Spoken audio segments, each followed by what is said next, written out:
Il y a 2 mois, juste ici, sortait une vidéo où je vous disais de prendre des bénéfices, que c'était du moins très important lors des pics d'euphorie de prendre des bénéfices. Ça n'a pas loupé. Je suis heureux de voir que la vidéo a très bien vieilli. J'avais tourné la vidéo vers le 28 février pour la sortir au 29 février. Dans celle-ci, très rapidement, si je résume, je disais qu'il y avait 70% de chances que le prix vienne retracer comme il y en a, enfin des retracements comme il y en a tout le temps. Quelques jours après, le prix a subi une correction de environ 14%. Est-ce que c'était la fin? Non. Pourquoi? Parce que cette correction a eu lieu en quelques heures seulement. C'est d'ailleurs ce que je vous explique dans ce tweet. Voilà, cette chute de 69 000 à 59 000 en 5 heures seulement, soit une perte de 14,5%. Par la suite, nous étions nombreux à dire que ce n'était pas terminé. C'est pour ça que je n'avais pas fait de vidéo. Je pensais qu'on allait aller plus loin. Et effectivement, même si le prix sur le court terme a augmenté, venant chercher un nouvel ATH juste ici, il faut voir que nous sommes rentrés par la suite dans un range qui a duré plusieurs mois. Et par rapport à cet ATH local ici, nous sommes actuellement à moins 25%. Pause. Je tiens à préciser que cette vidéo est toujours d'actualité,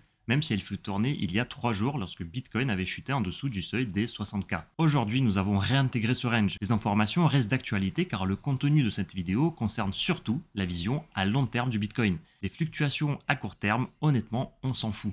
Nous, ce qu'on veut savoir, c'est le niveau de prix que pourrait atteindre Bitcoin dans quelques mois. C'est ce que je vous explique justement dans cette vidéo. Ceci ayant été dit, reprenons là où nous en étions. Et aujourd'hui, je suis en train de vous faire cette vidéo parce que les choses sont en train de changer. Là où à partir du 28-29 février, j'étais en prise de profit après toutes ces montées parabolesques qu'on avait ici, je suis aujourd'hui en DCA d'investissement. Pour vous résumer un petit peu la situation, j'avais commencé mon DCA de vente à partir de là. Étant donné qu'il y avait 70% de chances que le prix baisse, 30% de chances qu'il monte encore, je n'ai pas tout vendu, hein, c'est l'objectif du DCA, c'est tout le concept. J'avais vendu un petit peu ici, un petit peu là, un petit peu ici, et ça n'a pas loupé. La correction a eu lieu, et aujourd'hui, l'argent que j'ai pris ici en bénéfice, avec un prix moyen de vente vers les 67-68 000 $, eh bien, je suis en train de le réinvestir. Alors maintenant, est-ce qu'on peut aller chercher plus bas? C'est justement ce qu'on va voir dans cette vidéo. Est-ce que dès demain, on peut remonter en allant chercher un nouvel ATH? C'est également ce qu'on va essayer de voir dans cette vidéo, en apportant plusieurs éléments de réponse, en voyant tous les éléments, toutes les news qui sont bullish, et inversement, toutes les news qui sont bearish. Je tiens à préciser que je ne suis pas à la tête de BlackRock, je ne suis pas à la tête de la SEC, ni des USA, ni d'un quelconque pays, donc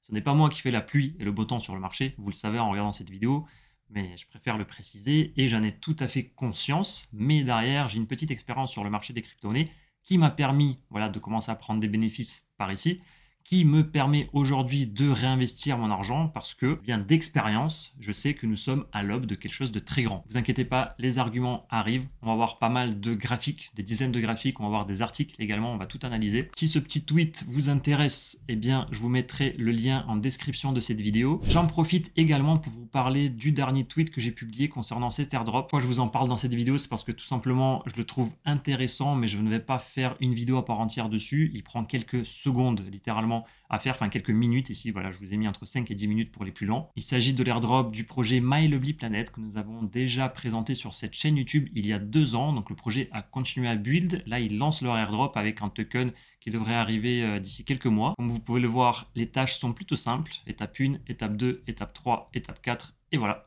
C'est terminé. Grosso modo, il s'agit de connecter votre MetaMask, votre Twitter, de faire les différentes quêtes sociales, donc retweeter leurs tweets, liker leurs tweets, c'est très rapide. Je vous mettrai également mon référal en description pour ceux qui s'intéressent, pour ceux qui farment les airdrops. Petite parenthèse également sur notre dernière vidéo concernant votre déclaration d'impôt, qui est juste là, qui est très intéressante et où en 9 minutes, je vous explique tout ce qu'il y a à savoir sur la déclaration d'impôt, ce que vous encourez si vous ne le faites pas, quel montant vous pourriez être amené à payer si jamais on vous chope la main dans le sac. Bref, tout est expliqué dans cette vidéo. Et trêve de bavardage, on va se réintéresser ce pourquoi vous êtes là. Autrement dit, le prix du Bitcoin. Qu'est-ce qu'il va faire dans les jours, dans les mois, dans les années à venir? Bonjour et bienvenue dans cette nouvelle vidéo dans laquelle nous allons parcourir plusieurs news, plusieurs graphiques, plusieurs articles qui soient bullish ou bearish concernant le prix du Bitcoin, concernant l'avenir du Bitcoin. Et à la fin, l'objectif, ça sera d'en tirer des conclusions qui soient construites afin que vous-même, vous puissiez en tirer les vôtres. Elles seront peut-être différentes des miennes.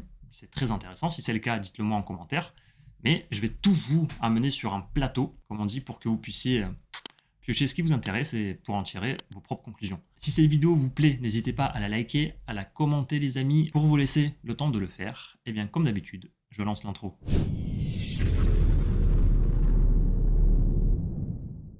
Je viens de remarquer que l'introduction a été un petit peu plus longue que prévu. Je voulais faire une vidéo de maximum 15 minutes. À mon avis, ça va être compliqué. Donc, À partir de maintenant, je vais essayer d'accélérer la cadence en commençant par vous faire relativiser sur cette chute récente. Là où beaucoup sont en train de FUD parce que nous sommes à moins 25% par rapport à la TH, que en quelques jours seulement, nous avons fait un moins 12%. Ouais, à moins 13%, que le support des 60K est devenu maintenant résistance, eh bien j'aimerais vous faire relativiser parce que ça, ce que nous sommes en train de connaître ici, nous l'avons déjà connu d'innombrables fois par le passé. Lorsqu'on reprend le cycle de 2016 et 2017, on peut voir que le prix a augmenté de façon exponentielle, même s'il a connu des retranchements significatifs. Ici, on ne le dirait pas, mais nous avions tout de même eu un moins 37%. Quelques mois plus tard, boum, rebelote, moins 41%. Voilà, petite correction ici tout de même de 11%. Boum, une grosse correction ici de 30% de nouveau. Si on prend les mèches ici, nous avons une correction de 20% encore une fois. Et juste avant de faire l'ATH de 2017, nous avions une correction de 25% aussi. On avance un petit peu dans le temps.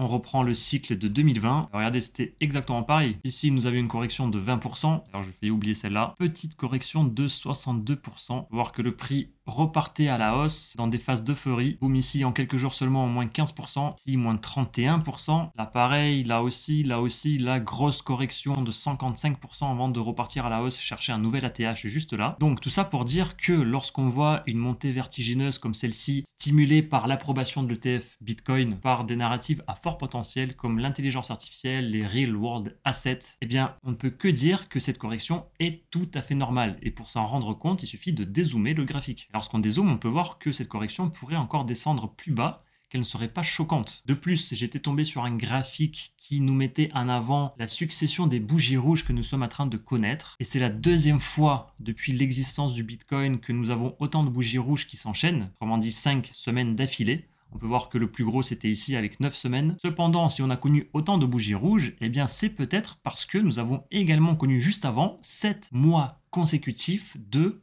bougies vertes. Ça ne s'était produit qu'une seule fois et c'était en 2012. Donc pour autant dire que c'est très rare. Après tout dépend de l'amplitude de bougies forcément. Si c'est des petites bougies, ça vaut bien moins que les grandes. Mais regardez, est-ce que selon vous c'est le cas? Par rapport au bottom ici, nous avons fait un 356%. Par rapport au prix actuel, nous sommes quand même en fois 3,6 en l'espace de 500 jours environ. Encore une fois, je vous le dis, cette correction est tout à fait normale. Beaucoup se demandent donc quand est-ce que le bull run se terminera. Est-ce que les cycles vont se répéter, ou du moins je préfère dire qu'ils vont se ressembler, parce qu'ils ne se répètent pas totalement, ils se ressemblent. Il y en a beaucoup qui disent que ça y est, c'est déjà la fin.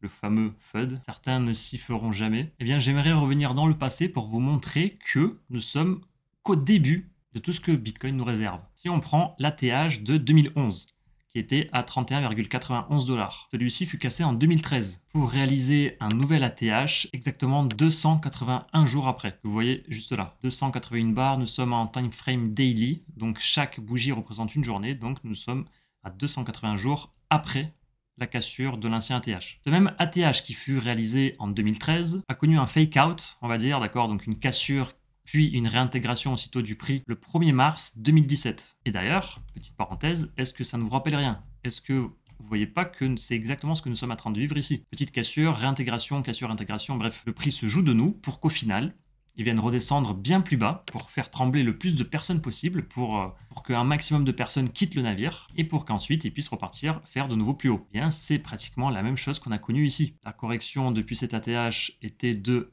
32%, 33% même, voire 34% pratiquement. Et si on prend cette cassure juste là et qu'on va chercher l'ATH suivant, on peut voir qu'il a été réalisé 291 jours après. On continue, l'ATH de 2017 a été cassé juste là pour réaliser un nouvel ATH 329 jours après, autrement dit le 10 novembre 2021, donc pratiquement un an après la cassure. Et on en arrive à aujourd'hui. On se rend compte qu'à chaque fois, le temps qu'il faut pour réaliser un nouvel ATH après la cassure du précédent augmente de 20 à 30 jours, plus ou moins. Donc si les cycles se poursuivent, ce fut le cas déjà 3 fois par le passé, donc peut-être une 4e fois cette fois-ci, bien on va prendre le 10 mars comme étant la cassure de notre ancien ATH de 2020 pour venir environ 345, allez on va dire 350 jours après, ce qui nous amène exactement au 23 février 2025. Sachant que les lignes verticales c'est les halvings et les lignes horizontales ce sont les anciens ATH. Donc cela signifie que entre aujourd'hui et la fin de février ou le début du mois de mars 2025, eh bien le prix peut faire absolument tout ce qu'il veut. Sachant que d'ici 10 à 11 mois, eh bien le prix devrait venir faire un nouvel ATH. Entre les deux, on pourrait très bien venir chercher les 44 000, on pourrait remonter, redescendre pour faire un nouvel pic ici vers les 100 000, 200 000, voire 300 000 $. C'est possible. Ou alors, le prix pourrait venir retester cette résistance à présent des 61 000 $, rebaisser pour recasser ensuite cette résistance et venir chercher de nouvelles ATH. Bref, ça, personne ne peut le prédire, surtout pas moi, surtout pas vous, entre guillemets, sauf si vous êtes au sein de BlackRock ou au sein d'un gouvernement ou au sein de la SEC. Mais tout ce que je peux dire, c'est que, en se basant sur les cycles précédents, eh bien, l'histoire se répète plus ou moins. Maintenant, on a tout de même quelques arguments pour essayer de prédire le futur du prix sur le moyen et court terme. En effet, un des catalyseurs les plus importants de ces 2 derniers mois fut les ETF Bitcoin. Les premiers ETF Bitcoin aux États-Unis furent validés en mi-janvier. Et devinez quoi? Il y a 2 jours, littéralement, fut validé le premier ETF Bitcoin Spot à Hong Kong. Or, si on regarde ce qui s'est passé sur le prix du Bitcoin sur le court terme après la validation de l'ETF en janvier 2024, eh bien, on peut voir que le prix a baissé. Et pareil ici avec Hong Kong. Hong Kong valide l'ETF, boum, qu'est-ce que le prix fait? Il baisse. Si nous avions eu une chute de 21%, là, une chute de 12 voire 13%. Est-ce que c'est terminé? On ne sait pas, mais ce qu'on peut voir, c'est que récemment, l'entrée d'argent dans les ETF Bitcoin Spot a été un petit peu stoppée.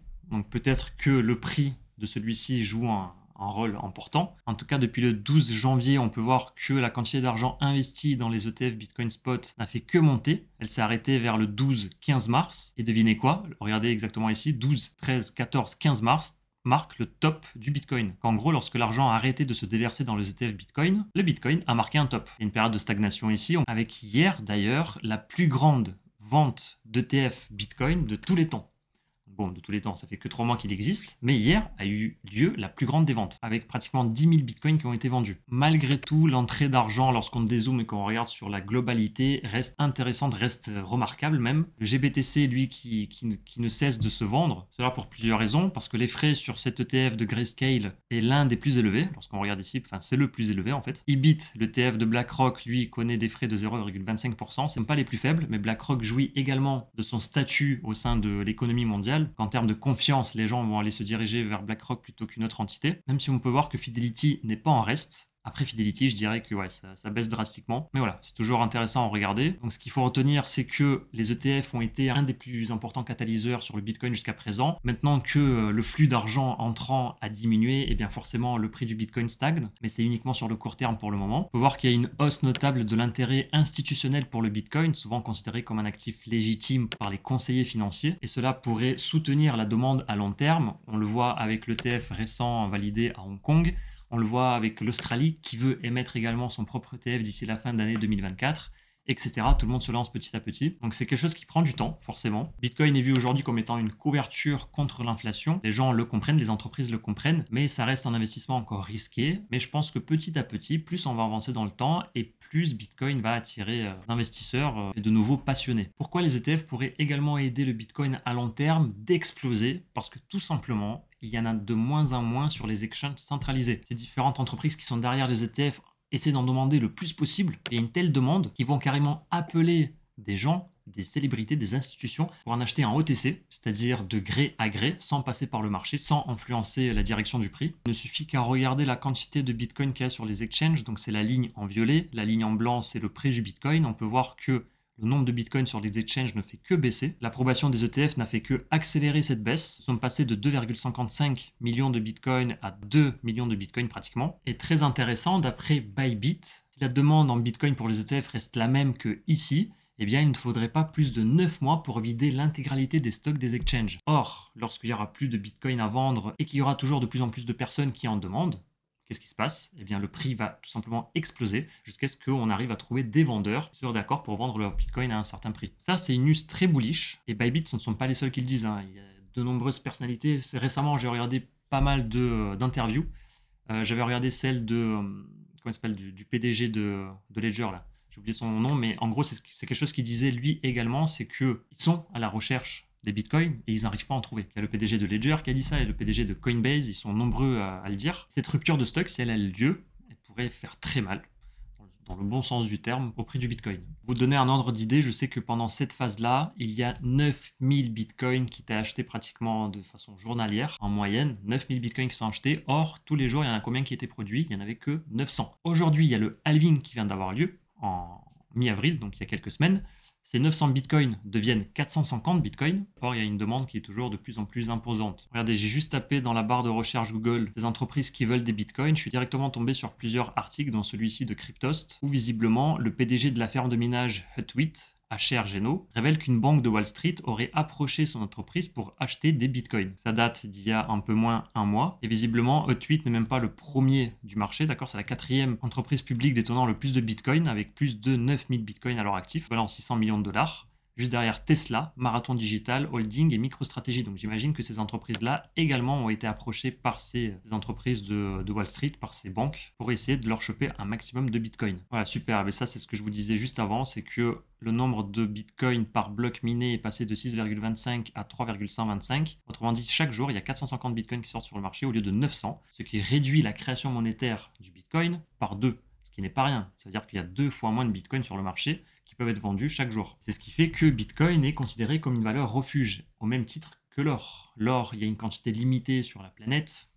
Et d'ailleurs, ça c'est un gros débat, hein, mais l'or, il y en a partout dans l'univers. Si on se réfère uniquement au référentiel terrestre, effectivement, il y a une quantité limitée, fait que c'est un métal précieux. Mais Bitcoin serait théoriquement, enfin même structurellement, plus précieux que l'or. Parce que l'or, encore une fois, si on envoie une navette sur un astéroïde qui a beaucoup d'or sur lui, pour l'extraire, l'envoyer sur Terre, et voilà qu'on se retrouve avec beaucoup plus d'or que ce que la Terre avait au départ. Effectivement, c'est quelque chose qui coûte cher aujourd'hui et personne ne le ferait. Mais à l'avenir, avec logique qui deviendrait de plus en plus avancée, pourquoi pas? Bitcoin, lui, il n'y en aura pas plus de 21 millions. Qu'il y ait des astéroïdes ou non, qu'il y ait des navettes, que la technologie soit de plus en plus avancée, personne ne pourra changer ça. Il n'y aura jamais plus de 21 millions de Bitcoin sur Terre.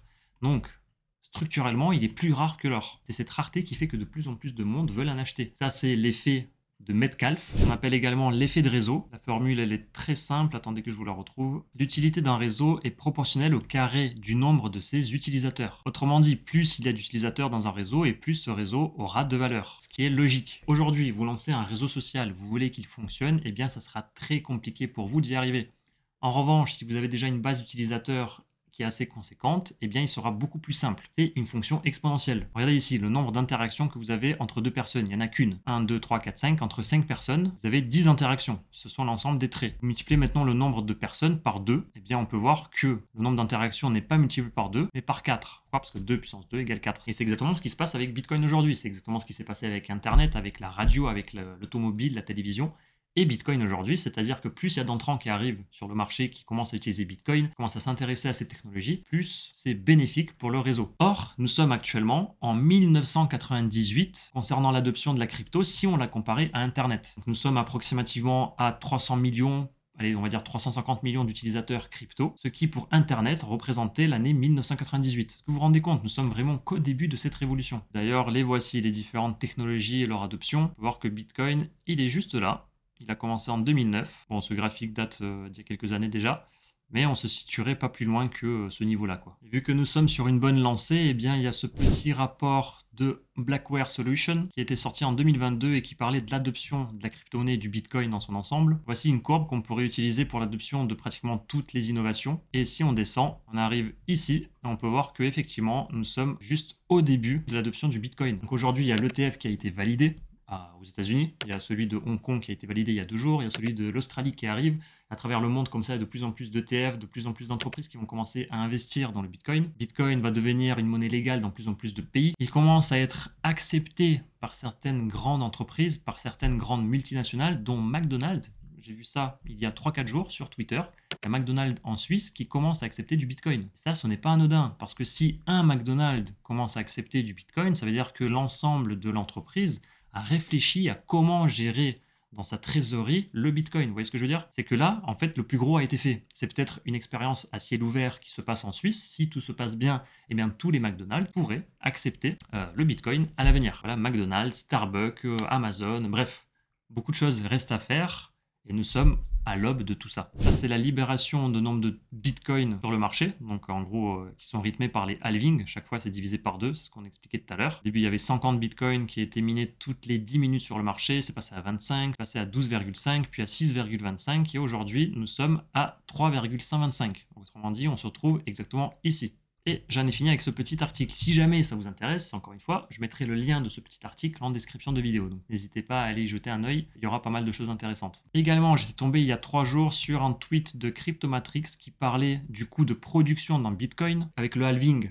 effectivement, ce que les mineurs gagnent a été divisé par 2. Donc cela veut dire qu'il est 2 fois plus compliqué d'en tirer des bénéfices de l'industrie du minage. Il nous donne pas mal de chiffres ici. Avec cette information qui est à retenir, également celle-ci. C'est-à-dire qu'au départ, Marathon, ils pensaient que le coût de production serait de 43 000. Or, ils se sont aperçus qu'il était plutôt de 53 000. Bref, s'il y a de plus en plus de mineurs qui ne sont pas dans le positif, ils vont devoir débrancher leur machine. Donc le hash rate va baisser, le prix du Bitcoin va se réajuster. Il y a tout un processus derrière, tout un équilibre derrière tout ça. Mais encore une fois, je ne vais pas m'étaler sur le sujet. Je vous mettrai le lien de ce petit tweet en description de cette vidéo également. À présent, nous venons de voir pas mal de news bullish. Du moins sur long terme, et c'est ce qui m'intéresse. Moi, je suis investisseur long terme, je ne fais plus de trading. Pour ceux qui regardent pour la première fois une de mes vidéos, sachez que j'ai fait du trading par le passé, je me suis brûlé les ailes. Enfin, j'étais gagnant au début, mais à terme, je me suis laissé emporter par mes sentiments, comme ça arrive à tout le monde. Mais donc, tout simplement, plutôt que chercher la petite bête, j'ai décidé d'arrêter de trader et de me consacrer à l'investissement long terme, sachant que les trading, ça prend du temps tout de même, ça prend beaucoup d'énergie. Depuis que je fais ça, je dors beaucoup mieux. L'investissement à long terme, c'est voilà, c'est ce qui m'intéresse. On a vu qu'il y a plusieurs news bullish qui nous poussent à croire que le Bitcoin n'a pas terminé sa hausse et que le plus gros nous attend. Maintenant, essayons de voir quelles sont les news bearish. Revenons sur nos petits ETF. Effectivement, malgré l'intérêt croissant, beaucoup d'investisseurs et des conseillers commencent tout juste à considérer Bitcoin comme un investissement viable. Beaucoup n'ont pas encore reçu l'approbation interne pour faire de tels investissements. Donc l'approbation interne au sein des entreprises, des banques, il y a certains encore qui sont sur leur garde, on l'avait dit au début de vidéo. Effectivement, c'est quelque chose qui prend du temps, qui pour certains va prendre des années. Et cette lenteur dans l'adoption peut temporairement limiter la hausse du prix de Bitcoin. On a parlé ici de l'adoption du Bitcoin à long terme, encore une fois, mais à court terme, et avec ici l'arrêt, voire la diminution de l'entrée d'argent dans les ETF, on peut conclure que sur le court terme, le Bitcoin pourrait chuter encore plus. On va essayer de donner des targets un petit peu plus tard, même si je ne fais pas d'analyse technique, même si je ne trade plus. J'en ai fait à l'époque, donc j'ai quelques connaissances. On va essayer de voir ça à la fin, mais voilà. C'est juste pour la forme, parce que je sais qu'il y en a plein qui adorent ça, donc pourquoi pas. Le S&P 500 est en train de retracer également. Donc même si on peut voir que Bitcoin est de moins en moins corrélé à ce type d'indice boursier, c'est encore le cas malheureusement. On aimerait que ce soit une valeur refuge par excellence au même titre que l'or. Ce n'est pas encore le cas. Et donc, lorsque le S&P 500 chute, lorsque le Dow Jones chute, enfin, lorsque les indices boursiers, lorsque le marché global traditionnel chute, eh bien, le Bitcoin a tendance à suivre cette démarche, même si on peut voir, encore une fois, que la corrélation diminue de plus en plus. Mais il y a encore du chemin à faire. Voici d'ailleurs un autre petit graphique montrant que l'entrée d'argent dans les ETF est en chute libre pour le moment. Je pense que ça va repartir, mais pour le moment, c'est le cas. Le seul qui vend, c'est Grayscale. On a vu tout à l'heure que c'est globalement à cause de leurs frais exorbitants de 1,5%. Mais aussitôt, lorsque les gens vendent leur ETF Grayscale, c'est pour acheter l'ETF des autres entités ici. C'est vrai que la plupart du temps, ça s'annule pratiquement. Bon, ça, c'est un autre sujet. Et donc, si la quantité d'argent amassée par les ETF chute, si le S&P 500 chute également, eh bien, c'est à cause du contexte macroéconomique mondial. L'inflation continue à faire rage, donc forcément, on s'en doutait. Face à cela, la Fed n'allait pas décider de baisser les taux. Effectivement, ça n'a pas loupé. Il y a même pas une journée, enfin hier en fait, Jérôme Powell a parlé et il maintient leur taux directeur entre 5,25 et 5,5%. Tout cela nous porte à croire que le marché pourrait adopter une tendance baissière à court terme, à voir ce qu'il en sera pour Bitcoin, parce que comme on vient de le dire, Bitcoin est pour le moment encore corrélé au marché traditionnel. Donc s'il chute, normalement Bitcoin devrait chuter. À voir si à l'avenir, ce ne sera pas l'inverse. Est-ce que Bitcoin sera considéré comme l'or, donc une valeur refuge? Et si c'est le cas, effectivement, lorsque les taux d'intérêt augmentent ou lorsqu'ils restent stables, bien derrière le marché va venir chuter. Encore, les gens vont vendre leurs actions, leurs obligations pour réinvestir dans des valeurs refuges telles que l'or, telles que les métaux précieux et tels que le Bitcoin. Mais personnellement, je ne pense pas. Je pense que nous sommes encore tout de même corrélés à un minimum, aux indices boursiers traditionnels, enfin au marché traditionnel tout simplement. Donc à mon avis, si tout chute, Bitcoin risque de chuter également un petit peu ou un petit peu beaucoup, à voir. Mais ça, encore une fois, c'est sur le court terme. Sur Twitter, tout le monde s'est empressé de partager cette nouvelle également, donc Goku. Good value également. Je ne vais pas tous vous les passer, mais tout le monde a vu que la Fed maintenait leur taux. Si on regarde ce petit article du journal du coin, juste ici, eh bien on peut voir que selon David Han de chez Coinbase, le maintien des taux d'intérêt élevés pourrait renforcer Bitcoin en tant que réserve de valeur. Historiquement largement corrélé au marché actions et plus particulièrement au Nasdaq, c'est ce que nous avons également dit juste avant, Bitcoin tend de plus en plus à s'en éloigner pour jouer son rôle de réserve de valeur. Donc, cet article date du 9 avril 2024. Le 9 avril 2024, nous étions exactement juste ici. Donc c'est peut-être pour ça qu'il avait une vision aussi idéaliste du Bitcoin. On peut voir que tout a dévissé, le Bitcoin y compris, avec des institutions qui, à travers les ETF Bitcoin, sont de plus en plus prudents. Et donc, c'est à nous de poser les questions sur, effectivement, est-ce que le Bitcoin est aujourd'hui considéré comme une valeur refuge ou non? Moi, j'aurais tendance à dire que ce n'est pas encore le cas. Peut-être dans 10 ou 20 ans. Mais c'est quelque chose qui prend du temps. La situation géopolitique n'arrange rien du tout, notamment avec la guerre au Moyen-Orient, après celle en Ukraine. Voilà, ça rajoute beaucoup d'incertitudes sur le marché. Les investisseurs détestent l'incertitude. Lorsque c'est le cas, eh bien, ils auraient tendance à vendre leurs actifs, surtout les actifs risqués. Et aujourd'hui, les crypto-monnaies sont considérées comme les actifs les plus risqués du marché. Donc l'attaque de l'Iran contre l'Israël survenue il y a 2 semaines génère toujours beaucoup de tensions sur le marché. Je me rappelle juste après que ça ait eu lieu, le Bitcoin s'était craché la gueule. Par la suite, il y a eu plusieurs rebondissements. Et je sais qu'à Tel Aviv, il y a eu une attaque à la bombe, je ne sais pas trop quoi. C'est quelque chose que j'ai pas trop suivi ces derniers temps, mais on peut très facilement retrouver les informations sur Internet. Quoi qu'il en soit, la guerre fait rage. Cela crée beaucoup d'incertitudes sur le marché. Et l'incertitude, si vous devez retenir quelque chose, ce n'est pas bon pour les investissements, surtout pour les actifs risqués. Donc si demain on apprend, enfin si tout le monde commence à relayer l'information d'une 3e guerre mondiale, je peux vous dire que l'ensemble du marché va chuter. Et Bitcoin y compris. Il ne va pas rester sur le banc de touche, croyez-moi, et on pourrait très facilement retrouver un Bitcoin à 50 000, voire 45 000 $. Donc ça aussi, c'est quelque chose qui pourrait influencer le prix à court terme. À court terme, encore une fois. Voilà de ce qu'il en est des news un petit peu bearish après avoir vu l'ensemble des news bullish. Donc voilà, à vous de croiser ces différents arguments. Voyons à présent un petit peu l'analyse chartiste, qu'on va faire très simple. On va commencer par la liquidation heatmap. On va voir qu'il y a encore quelques positions à venir liquider vers les 56 000, vers les 56 000 $. Si on dézoome encore plus, très bon, les suivantes sont tout de même assez bas. Il faudrait qu'on vienne les chercher. Si on rezoome sur, sur une time frame de une semaine, on peut voir tout de même que au-dessus des 64 000 $, ce serait intéressant que le prix vienne chercher cette poche de liquidité pour venir liquider l'ensemble des personnes qui sont en short. Ensuite, j'étais tombé également sur ce petit graphique sur Twitter. On en revient à ce que je disais en début de cette vidéo, lorsqu'on casse les ATH précédents et une petite correction habituellement. On la voit ici.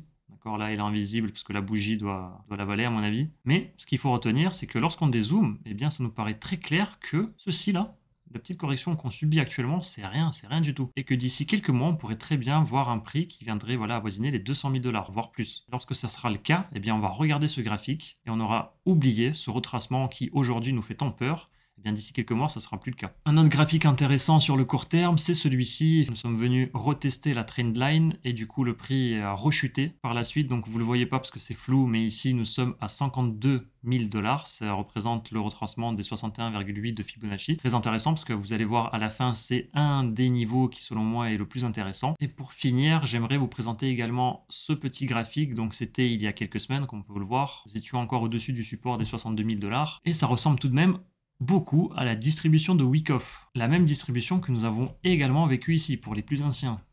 Hop, juste là. On dit en 2021. Okay, donc là, nous avons vu globalement la même chose. Hop, le prix a cassé. On viendrait peut-être retester la trendline des 60 000 $, on le disait tout à l'heure, pour peut-être venir rechuter plus bas, autrement dit vers les 53, vers les 54 000 $, voire en dessous. Et pourquoi cette zone est intéressante? Parce que tout simplement, elle représente ici le petit range que nous avons eu en février 2024. Lors du bull run précédent, on peut voir que le prix est venu rebondir plusieurs fois sur ce support, qui par la suite est devenu résistance. Ici, c'est vraiment marquant. Donc, si on le reprend ici, hop, le prix du Bitcoin sur le court terme, encore une fois, pourrait très bien venir chercher les 53 000 $ pour ensuite repartir en haut. Question probabilité, parce que j'aime bien donner les probabilités. Tout est question de probabilité sur le marché. C'est impossible que quelqu'un vous dise qu'il y a 100% de chances que demain le prix vienne chuter à 53 000 $. C'est impossible. Par contre, selon moi, il y a effectivement 60% de chances que ça arrive aujourd'hui, à court terme. Et vous savez quoi? C'est ce que je raconte dans ce petit tweet. Je vous ai parlé tout à l'heure. Bon, j'avais mis 40%, mais on va dire 60%, parce que la somme des 40-60, ça nous fait 100% au total. Donc il y a 40% de chances qu'on reparte à la hausse, 60% de chances pour moi qu'on baisse encore un petit peu, 20% de chances qu'on descende en dessous des 53 000 $. Autrement dit, pour moi, c'est assez infime. Par contre, voilà, à court terme, encore une fois, j'ai horreur de me prononcer parce que personne connaît l'avenir, mais je le fais pour vous, parce que si vous voulez avoir plus ou moins mon idée à court terme, vous l'avez. Mais moi, je m'en bats les couilles, je m'en fous. Moi, je regarde à long terme et je sais qu'à long terme, il y a 90% de chances, voire plus, que le Bitcoin vienne nous faire un nouvel ATH d'ici 3 à 4 mois. On connaît la fameuse phrase « Sell in May and go away ». Donc, vendez en mai et cassez-vous, profitez des vacances, profitez de l'été. C'est peut-être ce qui est en train de se passer. Pendant l'été, peut-être que le prix va stagner, va ranger, comme ce fut le cas ici. Mais en septembre, peut-être à la fin des vacances d'été, eh bien, on pourrait venir faire un nouvel ATH, si pas avant. Voilà, donc ça serait ma petite analyse. Et encore une fois, sur le long terme, eh bien, nous sommes qu'au début de quelque chose de très grand. Lorsqu'on regarde l'adoption, nous sommes qu'au début de l'adoption du Bitcoin. Voilà, nous sommes juste ici. Donc si on parle en années, d'accord, parce que là, on fait des analyses sur des semaines, sur des mois. Si on parle en années, eh bien, Bitcoin, voilà, très facilement, il va atteindre les 500 000 $. D'après moi, les 600 000 $, les 1 million. Je pense que d'ici, je vais dire 2034, les 1 million sont faisables. On en reparle d'ici quelques années. Dites-moi en commentaire ce que vous en pensez. Quels sont vos targets de prix? Est-ce que vous pensez que demain, enfin pas demain, dans la semaine à venir, le Bitcoin va chuter ou est-ce qu'il va augmenter? Moi, je vais terminer la vidéo ici. J'espère qu'elle vous a plu. Ce type de vidéo prend énormément de temps. Il faut croiser plein d'informations, lire plein d'articles. Dès que j'en tombe sur un, hop, je le mets de côté. Donc ça prend du temps. S'il vous plaît, likez la vidéo, partagez-la autour de vous si vous pensez que cela pourrait aider des gens autour de vous à prévoir le prix du Bitcoin à l'avenir, sachant que personne n'a de boule de cristal, mais ce qu'on essaie de faire, c'est un travail d'anticipation et d'analyse, en faisant plusieurs graphiques, plusieurs news en formation, la géopolitique, le contexte macroéconomique, etc. Sur ce, les amis, je vous dis à la prochaine. Prenez soin de vous, prenez soin de vos proches. Ciao, ciao.